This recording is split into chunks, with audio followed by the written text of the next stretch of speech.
कैसे आप सब? I hope all you're fine and doing well. It's your boy Bijju back with a new blog. भाई आज part 3 passage reconstruction होएगा, ठीक है। और जो दो मेन पार्ट तुम्हें भाई ने तुम्हें पहले ही बता दी, जिनकी वेटेज सबसे हाई है और आज वाले की उससे ज़्यादा। तो करते हैं थोड़ी देर में स्टार्ट। यूट्यूब स्टूडियो पहुंच चुके हैं अपने। मैं अपने घर से 2 किलोमीटर दूर आता हूँ इस पार्क में। पहले एक पार्क जाता हूँ, वहाँ पे खाली नहीं रहता, खसरे भरे रहते हैं, गंजेड़ी भरे रहते हैं। तो फिर वहाँ से उठ के फिर मैं यहाँ आता हूँ और यहाँ आके क्या देखता हूँ, कपल्स देखता हूँ इस पार्क में। और उनको देख के जो भाई किलसती है ना, बता नहीं सकता भाई। और आज तुम्हें तुम्हारे भाई का रियल स्ट्रगल दिखेगा, क्योंकि आज मैं रुमाल भूल गया, पसीने पसीने आएंगे। आज तुम वीडियो में देखोगे भाई, रियल स्ट्रगल किसे कहते हैं ना, वो तुम देखोगे। तो पहुँचते स्टूडियो, ठीक है। चेक कराता हूँ मैं अपना स्टूडियो, कैसे मैं वीडियो बनाता हूँ। ये देखो, ये पत्थर लग रखे, यहाँ पे फ़ोन रखूँगा और ये कुर्सी में यहाँ पे बैठूँगा, टेढ़ा बैठूँगा और फिर मैं वीडियो बनाऊँगा। क्योंकि धूप यहाँ पे आ रही है, मेरा फ़ोन ऐसी है, अंधेरे में काम नहीं करता। इतनी जून जुलाई की धूप में तुम्हारा भाई तुम्हारे लिए वीडियो बनाएगा। जब तक तोड़ेंगे नहीं तब तक छोड़ेंगे। पर कोई नहीं भाई, ये दिन भी गिने जाएंगे, इतिहास में लिखे जाएंगे। एक दिन तुम्हारे भाई पे भी एडिट्स बनेगी। एडिट करके तूने इमेज मेरा मीम बना दिया, मैं एडिट करके तेरे भाई ने पूरा ड्रीम बना दिया। Okay so guys, let's get started. और अगर तुम्हें पीडीएफ चाहिए पहले सेंटेंस वाली और ईमेल वाली, तो मुझे इंस्टाग्राम पे डीएम करो, ये आ रहा होगा, फटाफट डीएम करो, तो मैं हाथों के हाथ दे दूंगा और इसकी पीडीएफ भी दे दूंगा। तो पैसेज रिकंस्ट्रक्शन है क्या चीज़, अब ध्यान से समझो। तुम्हें मतलब 30 सेकंड या फिर 1 मिनट के लिए, ज़्यादा मेरे को प्रॉपर टाइम याद नहीं है, मतलब इतना ही होता है, 1 मिनट से कम ही होता है, 30 सेकंड से थोड़ा ज़्यादा होता है। उतने टाइम के लिए तुम्हारे स्क्रीन पे एक पैराग्राफ आ रहा होगा, तुम्हें वो पैराग्राफ अच्छे से पढ़ना है। उसमें जो डेट्स हैं उस पर ध्यान देना। उसमें जो कोई डेट्स है, कोई तारीख है ना, जैसे कोई पुरानी होती है हिस्ट्री की, उस पर ध्यान देना। कोई के नाम है, किसी जगह का नाम है, उस पर ध्यान देना होता है। फिर वो तुम्हें खुद अपनी लैंग्वेज में बना के लिखना है। कैसे, अब देखते हैं एग्जाम्पल। आइए देखते हैं, मजा आएगा। ओके सो भाई, पहला क्वेश्चन आपकी कंप्यूटर स्क्रीन पे ये रहा। As I told you at our last meeting, I am moving on to a new position in another company next week. My last working day is Friday, January 25th. Thanks for being such a great team. I will miss you all. Hope you will stay in touch. अब तुम्हें क्या करना है भाई, तुम्हें याद रखना है कि मैं लास्ट डे ऑफ वर्किंग क्या था, फ्राइडे। ये तुम्हें याद रखना है। थैंक्स कर रहा है इसमें वो, ये तुम्हें याद रखना है, थैंक यू करना है। और न्यू कंपनी में जा रहे हो नेक्स्ट वीक से अगली कंपनी में 25 तारीख यहाँ पे लास्ट है, ऐसे याद रखना है। फिर ये पैराग्राफ जो है हट जाएगा, ठीक है। 30 सेकंड का उस टाइम होगा, फिर ये पैराग्राफ हट जाएगा। फिर तुम्हें खाली हो जाएगा, स्क्रीन खाली हो जाएगी। फिर तुम्हें खुद टाइप करना कि तुमने क्या पढ़ा था, तुम्हें खुद टाइप करना है। जैसे कि आंसर आपकी कंप्यूटर स्क्रीन पे ये रहा। I told you at our last meeting that I will moving to another company to a new position by next week. My last day of work at this company will end on. ये तुम थोड़ा आगे पीछे हो जाएगा, चल जाएगा, लेकिन मीनिंग वही रहना चाहिए। Friday that is January 25। I thank you guys, thank you भी कर रखा है और आई मिस यू ऑल भी लिख रखा है। तो तुम्हें समझ गया, बेसिक आइडिया मिल गया तुम्हें, मतलब क्या करना है। तुम्हें एक पैराग्राफ दिया रहेगा, उसमें से तुम्हें क्या चीज़, की पॉइंट्स भाई तुम्हें याद रखने हैं कि कोई डेट है, कोई वीक का कोई डे है, या फिर कोई जगह का नाम है, वो तुम्हें याद रखनी है बस, ठीक है। और फिर उसे जब तुम बनाओगे तो हो जाएगा, ठीक है, समझ गया। बढ़ते हैं सेकंड क्वेश्चन की तरफ। सेकंड क्वेश्चन आपकी कंप्यूटर स्क्रीन पे ये रहा।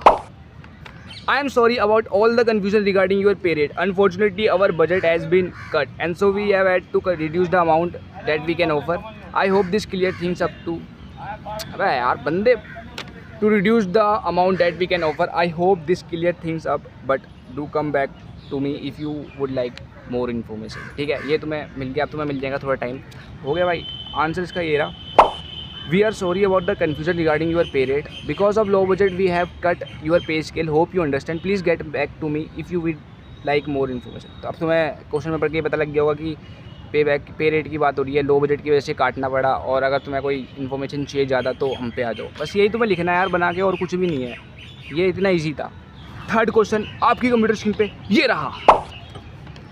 अन्ना picked up her suit from the dry cleaners. After she paid, she noticed that the cleanser had not cleaned the suit properly. She politely brought this to their attention and requested a refund. Although the cleaner apologized, he said that it was not his fault and refused to give Anna refund. मतलब समझ रहे हो? हम मालूम है तेरे बाप को मत सिखा। ये दिखना है, फिर इसको अपने मन से बना के लिख देना भाई। इसमें क्या ही टाइम दूँ तुमको, मैं तुम्हें खुद समझा दिया मैंने। बस इतना कुछ लिख के फिर इसका आंसर ये रहा। जैसे कि बनाया हुआ है। Anna picked up clothes from the dry cleaner and observed that they didn't clean it properly. She politely brought this to their notice. तुम वर्ड्स थोड़ा चेंज भी कर सकते हो लेकिन मीनिंग वही रहेगा। जैसे ऊपर अटेंशन था, नीचे नोटिस आ गया। The dry cleaner refuse that it's not their fault. She requested them a refund but the dry cleaner refuse to give Anna refund. ओए गिलहरी, क्वेश्चन हो गया। फोर्थ क्वेश्चन आपकी कंप्यूटर स्क्रीन पे ये रहा। After working for 30 years as a salesperson, James decided to retire. The first few weeks of his retired life were fine. He relaxed and spent a lot of time in reading. After a month, he started to get bored. He decided to volunteer at the local animal rescue center. He loved working with the animals and was glad to have a scheduled activity to do each day. पता लग गया तुम्हें भाई किसकी बात हो रही है। 30 साल की एज में सेल्स पर्सन में से रिटायर हो गया, फिर वो बोर होने लग गया, उसने बुक वगैरह पढ़ी। ये सब तुम्हें दिमाग में रखना है। फिर जब तुम बनाओगे तो तुम्हारे दिमाग में आएगा, खुद ब खुद आएगा भाई। बस तुम अच्छे से पढ़ना इसको, 2-3 बार पढ़ना, एक बार ही मत पढ़ो, 3-4 बार ही पढ़ो, जब तक टाइम खत्म नहीं होता पढ़ते जाओ, ठीक है। और भाई यहाँ पे तुम्हें कोई लाइफ लाइन नहीं मिलेगी, ये तो मैं ऐसे ही बता रहा हूँ, कोई लाइफ लाइन नहीं मिलेगी। लाइफ लाइन तो खैर रियल लाइफ में भी नहीं मिल रही। तूने मेरे जाना कभी नहीं जाना। तो आंसर इसका ये रहा। After working as a sales person for 30 years, James decided to retire.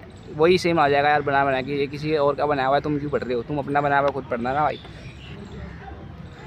Fifth question आपकी कंप्यूटर स्क्रीन पे ये रहा। Employees are reminded that last person to leave the office should make sure that all windows and doors are locked. If you are staying after regular working hours, please walk around to check if anyone else is still in the office. If there is still someone else other than yourself, please let that person know that you are leaving. Thank you so much for cooperation. ये बस एक notice था कि employees के लिए, अगर तुम जा रहे हो तो सारे दरवाजे और खिड़कियाँ लॉक होनी चाहिए। और अगर तुम वर्किंग आवर के बाद रुक रहे हो तो फिर आसपास देख लेना कोई बंदा है तो उसे बता देना कि तुम जा रहे हो, वो खुद कर देगा। Thank you for your cooperation. ये तुम्हें खुद बना के लिखना है। अब इससे ईजी क्या हुआ? और इससे मतलब तुमने देखा जितने भी मैंने 5 कराए कितने ईजी थे। अब मैं 5 के बदले 10 और करा देता, ईजी रहते। हालांकि 10 है नहीं मेरे पे। ये थे अपने आज के 5 क्वेश्चन। कम ही थे, मतलब जितने थे इनफ थे। तुम्हें इसकी PDF चाहिए, इंस्टाग्राम पे DM करो। और तुम्हें बाकी PDF भी चाहिए, पहले की ईमेल राइटिंग सेंटेंस की, और आगे जो है एक और पार्ट है इसका डिक्टेशन का, वो भी मैं करवाऊँगा। और उसकी भी PDF चाहिए तो DM करो, ठीक है। और भाई तुमने अभी तक सब्सक्राइब नहीं करा तो सब्सक्राइब भी करो, ठीक है। और बस यही था आज का, और बाकी मिलते हैं नेक्स्ट व्लॉग में। तब तक के लिए thank you so much for watching. I will be back with a new vlog. Till then bye bye, take care, see you, Radhe Radhe, जय Shri Ram. Thank you very much.